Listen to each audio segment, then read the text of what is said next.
Larijani ഈ മരണം മുന്നിൽ കണ്ടിട്ട് പോലുണ്ടാണ്. കാരണം 4 ദിവസം മുമ്പ് തെരുവിലൂടെ ജനങ്ങൾക്കൊപ്പം നടന്നു വരുന്ന ലാരിജാനിയെ നമ്മൾ കണ്ടു. എപ്പോഴാണ് ബീബി എന്ന് വിളിക്കുന്ന ബെഞ്ചമിൻ നെതന്യാഹു പുറത്ത് വരുന്നതേ ഇല്ല. ആ സമയത്താണ് മിസൈലുകൾ പതിക്കുമ്പോൾ അവരുടെ രാഷ്ട്രീയ നേതൃത്വം റോഡിലിറങ്ങി നിന്ന് നടന്നത്. അപ്പോൾ ആ മരണം മുന്നിൽ കണ്ട് തന്നെയായിരിക്കും അലി ലാരിജാനി നിന്നിട്ടുണ്ടാവുക. ലാരിജാനി മരിച്ചിട്ടുണ്ടാകാനുള്ള സാധ്യത വളരെ കൂടുതലാണെന്നാണ് ഞാൻ വിചാരിക്കുന്നത്. പക്ഷേ ലാരിജാനിയുടെ ഒരു പ്രശ്നം, ഈ കഴിഞ്ഞ 10-20 വർഷമായി അന്താരാഷ്ട്ര സമൂഹവുമായി പല കാര്യങ്ങളിലും ചർച്ച നടത്തുകയൊക്കെ ചെയ്ത അവരുടെ ഏറ്റവും പ്രധാനപ്പെട്ട, ഇപ്പോൾ അതിൻ്റെ സെക്യൂരിറ്റി കൗൺസിലിൻ്റെ ചീഫ് അഡ്വൈസറും അതിൻ്റെ മുഖ്യ സംഘാടകനുമാണ് അലി ലാരിജാനി. അലി ലാരിജാനിയാണ് വിദേശ രാജ്യങ്ങളും മറ്റിത്തരം കാര്യങ്ങളൊക്കെ ഏറ്റവും എക്സ്പേർട്ടായിട്ടുള്ള ആൾ. അയാളുടെ നഷ്ടം ഈ യുദ്ധത്തിൻ്റെ പരിസമാപ്തിയെ പോലും ബാധിക്കാൻ, ഇതൊരു സെറ്റിൽമെൻറ്റിന് പോലും ബാധിക്കുന്ന രീതിയിലേക്ക് ഇത് മാറാൻ സാധ്യതയുണ്ട്. അതാണ് ഒരു പ്രധാനപ്പെട്ട വിഷയം. ഇപ്പോൾ പുതിയ ഖംനേയായി വന്ന അവരുടെ ഏറ്റവും പ്രധാനപ്പെട്ട സുപ്രീം ലീഡർ മുജ്തബ ഖാംനേയി ഒരു കാരണവശാലും ഞങ്ങൾ ചർച്ചയ്ക്കില്ല എന്ന് ഇടയ്ക്കിടയ്ക്ക് പ്രഖ്യാപിക്കുന്നതായും ഒരു തവണ അത് ഒഫീഷ്യലായിട്ട് തന്നെ അവരുടെ ഔദ്യോഗിക ടെലിവിഷനിൽ വന്ന് അതായിട്ട് വായിക്കുകയും ചെയ്തതാണ്. അപ്പോൾ ആരായിരിക്കും ഇനി സംസാരിക്കാൻ പറ്റുന്ന അവരുടെ ഒരു പ്രധാനപ്പെട്ട ആൾ? അത് പോവുകയാണ്. അത് മാത്രമല്ല, ബാസിദ് അവരുടെ ഇൻറ്റേർണൽ മിലീഷ്യ ബസീജിൻ്റെ ഹെഡ് സുലൈമാനിയും കൊല്ലപ്പെട്ടിട്ടുണ്ട്. അതാണ് ഇറാൻ്റെ രണ്ടാമത്തെ അവകാശവാദം. അവരുടെ മന്ത്രി കാറ്റ്സൊക്കെ അതും കൺഫേം ചെയ്യുന്നുണ്ട്. ബസീജ് ഗ്രൂപ്പിൻ്റെ കമാൻഡർ എന്ന് പറഞ്ഞാൽ അത് വേറെ രീതിയിൽ രാജ്യത്തിനകത്തുള്ള ഇൻറ്റേർണൽ സെക്യൂരിറ്റിയൊക്കെ കാര്യമായി കൺട്രോൾ ചെയ്യുന്ന, അതിനെ നിയന്ത്രിക്കുന്ന, അവിടുത്തെ പ്രശ്നങ്ങൾ അടിച്ചമർത്തുന്ന ഒരു സംഘമാണ്. അതിൻ്റെ കമാൻഡർ മാത്രമല്ല, സുലൈമാനി മാത്രമല്ല, കൂടുതലുള്ള ആളുകളും മരിച്ചിട്ടുണ്ട്. അപ്പോൾ ഇറാൻ്റെ ഫലപ്രദമായി ഇറാൻ്റെ രണ്ടാം നിരയെ തകർക്കുന്നതിൽ, കൊല്ലുന്നതിൽ ഇസ്രായേലും അമേരിക്കയും വിജയിച്ചു തുടങ്ങി എന്നുള്ളതിൻ്റെ ഒരു തെളിവായിട്ട് നമുക്ക് വേണമെങ്കിൽ എടുക്കാം, കൺഫേംഡ് ആയിട്ടില്ലെങ്കിൽ പോലും. പക്ഷേ പ്രശ്നം, യുദ്ധം 18 ദിവസം, ഇന്നും ഹോർമൂസ് കടലിടുക്ക് വഴി കപ്പലുകൾ പോകുന്നില്ല. ഇന്ന് രാവിലെയാണ്, നമ്മുടെ സമയമാണെങ്കിൽ ഇന്ന് രാവിലെയാണ് ലാരിജാനി കൊല്ലപ്പെട്ടതായിട്ടുള്ള വിവരം വരുന്നത്. അപ്പോൾ തലേദിവസം രാത്രിയായിരിക്കും നമ്മുടെ സമയത്ത് നടന്നിട്ടുണ്ടാവുക. എന്ത് പൊളിറ്റിക്കൽ ലീഡർഷിപ്പിന് എന്ത് സംഭവിച്ചാലും 31 വ്യത്യസ്ത ദളങ്ങളായി വിഭജിച്ചിരിക്കുന്ന IRGC സായുധ സംഘം അവരവരുടെ പണി കൃത്യമായിട്ട് ചെയ്തുകൊണ്ടിരിക്കുകയാണ്. ഇന്നും മിസൈലുകൾ പോയി, ഇന്നും ഡ്രോണുകൾ പോയി, ഇന്നും പ്രധാനപ്പെട്ട ഗൾഫ് രാജ്യങ്ങൾക്ക് നേരെ ആക്രമണം ഉണ്ടായി. അതിലൊരു മാറ്റവും സംഭവിക്കുന്നില്ല.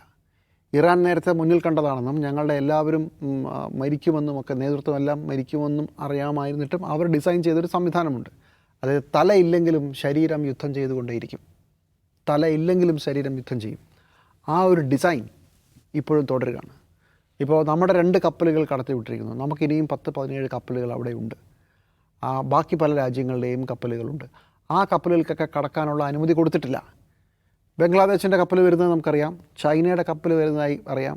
അമേരിക്ക ഇറാൻ്റെ എണ്ണ കയറ്റുമതി കേന്ദ്രമായ ദ്വീപിൽ നടത്തിയ ആക്രമണത്തിന് ശേഷവും ഇന്നും അവിടെ എണ്ണ കപ്പലുകളിലേക്ക് നിറയ്ക്കുന്നതും ചൈനീസ് കപ്പലുകൾ അവിടെ നിന്ന് പോകുന്നതിൻ്റെ വിവരങ്ങൾ വരുന്നുണ്ട്. അപ്പോൾ ബിസിനസ് ആസ് യൂഷ്വലാണ് ഈ എണ്ണ മേഖലയിലും ഹോർമൂസ് കടലിടുക്കിലും.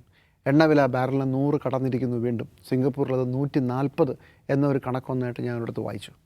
അപ്പോൾ ഇറാൻ ഉദ്ദേശിച്ച യുദ്ധം അങ്ങനെ തന്നെ നടന്നുകൊണ്ടിരിക്കുകയാണ്. ഇറാൻ ഈ ഹോർമൂസ് കടലിടുക്ക് വെച്ച് പരമാവധി രാജ്യങ്ങളുമായി ബാർഗെയിൻ ചെയ്തതിൻ്റെ ഏറ്റവും വലിയ ഉദാഹരണം അതാണ്. ഇന്ന് ട്രംപ് വളരെ വിഷമത്തോട് പറഞ്ഞു, നന്ദി കെട്ടവരാണ് ജർമ്മനി പോലെയുള്ള രാജ്യങ്ങൾ, നാറ്റോയിലെ ചില രാജ്യങ്ങൾ. നിർണായക ഘട്ടങ്ങളിൽ ഞങ്ങൾ അവരെ സഹായിച്ചു തന്നെ. പക്ഷേ അവർക്കിപ്പോൾ അങ്ങനെ വലിയൊരു ആവേശമില്ല ഞങ്ങളെ സഹായിക്കാൻ. കപ്പലുകൾ പടക്കപ്പലുകൾ അയച്ച് ഹോർമൂസ് കടലിടുക്ക് തുറക്കാനുള്ള ഉദ്യമത്തിൽ പങ്കെടുക്കാൻ ഒരൊറ്റ രാജ്യത്തെ പോലും കിട്ടിയിട്ടില്ല. ബ്രിട്ടൻ മടിച്ചൊക്കെ വേണമെങ്കിൽ വരാം, നമുക്കൊന്നൊരു ആലോചിച്ചിട്ട് പോരെ എന്നൊക്കെ ആലോചിച്ച് നിൽക്കുന്നതേ ഉള്ളൂ. അവിടെ ആ പ്രശ്നം അങ്ങനെ തന്നെ നിലനിൽക്കുകയാണ്. അമേരിക്കയെ സംബന്ധിച്ചിടത്തോളം ഹോർമൂസ് കടലിടുക്ക് തുറക്കുക എന്ന ഒറ്റ അജണ്ടയിലേക്ക് അവരുടെ യുദ്ധ താല്പര്യങ്ങൾ കൊണ്ടുവന്ന് പിൻ ചെയ്യാനും ഇറാന് കഴിഞ്ഞിട്ടുണ്ട്. അവിടെ എന്താ സംഭവിക്കുക? ഇപ്പോൾ ഇന്ത്യ ഇപ്പോഴും നിഷേധിക്കുമ്പോഴും വിദേശ മാധ്യമങ്ങളിലൊക്കെ സജീവമായി നിൽക്കുന്ന ഒരു വാർത്ത, ഇറാൻ്റെ 3 കപ്പലുകൾ ഫെബ്രുവരി മാസം ഇന്ത്യ പിടിച്ചെടുത്തിരുന്നു. അത് അമേരിക്കൻ എംബാർഗോ ഉള്ള ഇറാനിയൻ കപ്പലുകളാണ്. ആ കപ്പലുകൾ വിട്ടുകിട്ടാനായി ഇറാൻ ഇന്ത്യയുമായി സംസാരിക്കുന്നു എന്നൊരു വിവരമുണ്ട്. 2 മരുന്നുകളും മറ്റും ഇറാനിലേക്ക് എത്തിക്കാനുള്ള ചില സംവിധാനങ്ങൾക്ക് വേണ്ടിയും ചർച്ച നടക്കുന്നുണ്ട്. അപ്പോൾ ഒരു കപ്പൽ വിട്ടാൽ ഞങ്ങൾക്കെന്ത് എന്ന് ഇന്ത്യയുമായി മാത്രമല്ല മറ്റ് പല സ്ഥലങ്ങളുമായും ഇറാൻ സംസാരിച്ചുകൊണ്ടിരിക്കുന്ന ഇറാൻ്റെ അവശേഷിക്കുന്ന രാഷ്ട്രീയ നേതൃത്വം. അപ്പോൾ ആസ് പെർ പ്ലാൻ പൊയ്ക്കൊണ്ടിരിക്കുകയാണ്. ഇതുവരെ ഇറാനിൽ നിന്ന് അയക്കുന്ന മിസൈലുകളുടെ എണ്ണം കൂടിയും കുറഞ്ഞു വരുന്നാലും ആക്രമണം അവസാനിക്കുന്നില്ല. ഹോർമുസ് കടലുകൾക്ക് തുറക്കുന്നില്ല. എണ്ണവില കുറയുന്നില്ല. ലോകമെങ്ങും ഊർജ്ജ പ്രതിസന്ധി കൂടിക്കൊണ്ടിരിക്കുകയാണ്. നമ്മൾ സംസാരിക്കുന്ന ഇവിടെ കോഴിക്കോട് പോലും കടകൾ കൂടുതൽ അടച്ചുപൂട്ടുന്നത് നമ്മൾ കാണുകയാണ്. ഇതിവിടെ മാത്രമല്ല, ഇന്ത്യ മുഴുവൻ മാത്രമല്ല, ലോകം മുഴുവൻ ഈ പ്രതിസന്ധിയുണ്ട്. അപ്പോൾ യുദ്ധം തുടങ്ങിയെടുത്ത് തന്നെ നിൽക്കുകയാണ്. അതേസമയം ഇറാൻ്റെ രണ്ടാം നിര പൊളിറ്റിക്കൽ ലീഡർഷിപ്പിനെ ഇല്ലാതാക്കുന്നതിലെ ആദ്യ പടിയിൽ അമേരിക്കൻ ഇസ്രായേൽ സഖ്യങ്ങൾ വിജയിച്ചിട്ടുണ്ടാവാനുള്ള സാധ്യതയുണ്ട്. പക്ഷേ കുഴപ്പം, തല പോയാലും ശരീരം പോരാടിക്കൊണ്ടേയിരിക്കും.